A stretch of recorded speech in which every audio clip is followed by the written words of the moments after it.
I've been having some trouble with the speedo on the dash intermittently stopped working, and I've been trying to find some stuff on the internet about it, but haven't found a lot. I did find this post though, that shows what the issue might be.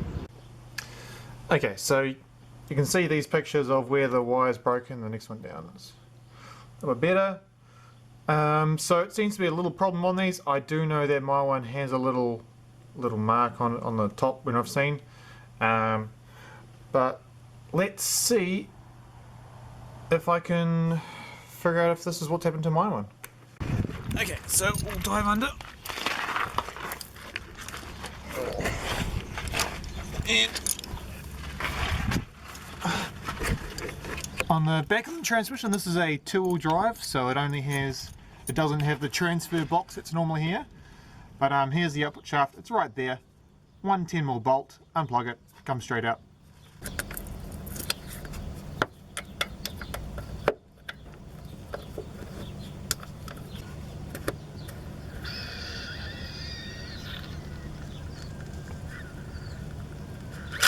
Oh, there we go. Transmission's sucking in a little bit, but that's alright. Okay, so here's that sensor.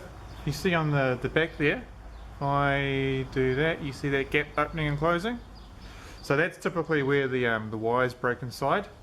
You can grab a multimeter and chuck it on here. I'll do it and show you what it is.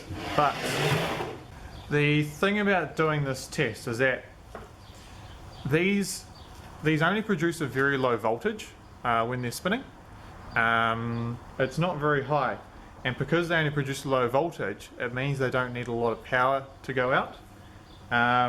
So if most of the strands are broken, and say there's one strand hanging on both sides, I'm still going to be able to read a voltage. But as soon as you put the very slight load of whatever needs to pick up that sensor, it might kill it, which would also be why it's sort of going in and out and in and out, because things make contact, things don't make contact, that kind of stuff. But I'm still going to do this, see if I can get something on the sensor to read. Okay, so multimeter, I'm going to chuck it on volts AC, and then I'm going to chuck just the leads in both of these two. Make some contact in there. Then give this a quick spin. There we go. 9. Oh, this is all in millivolts, but you can see the numbers going up. If I give it a push in another direction and do this, oh, there we go. So this may or may not be at fault. But either way, I can still pull it off, redo the wires onto here, and if that doesn't fix it, then I've got to go looking somewhere else. Not sure the best way to do this, but I'm just going to start, see how it goes. Oh, there we go. I've got underneath the wires there and just started prying up a little bit. And this top started to peel away a bit. Let's try again on the other side. Oh yep, same thing's happening on the other side. In a bit. Oh yep.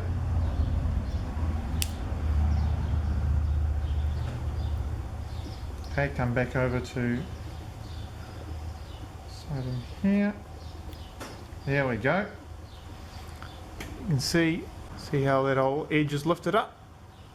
Right around in there. So I'm going to try and take this whole piece out as one. See how that goes.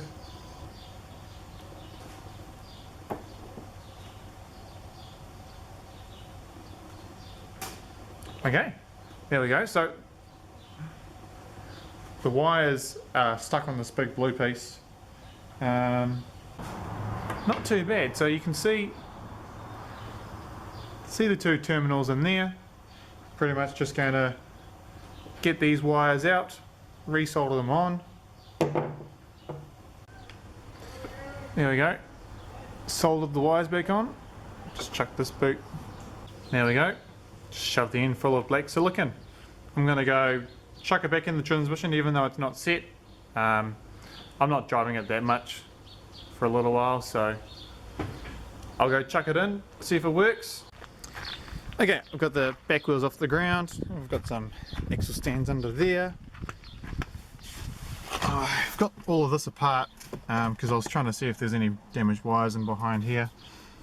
But let's see if it still works.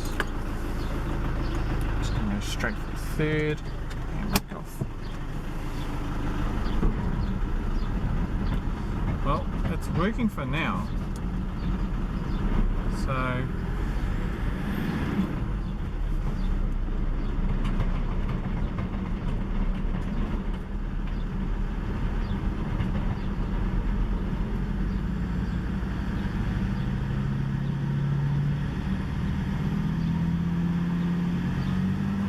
yep, sweet. So it's working for now. If this fixes the problem, then I'm going to upload it onto the internet. If it doesn't, then you're not going to see this. So cool.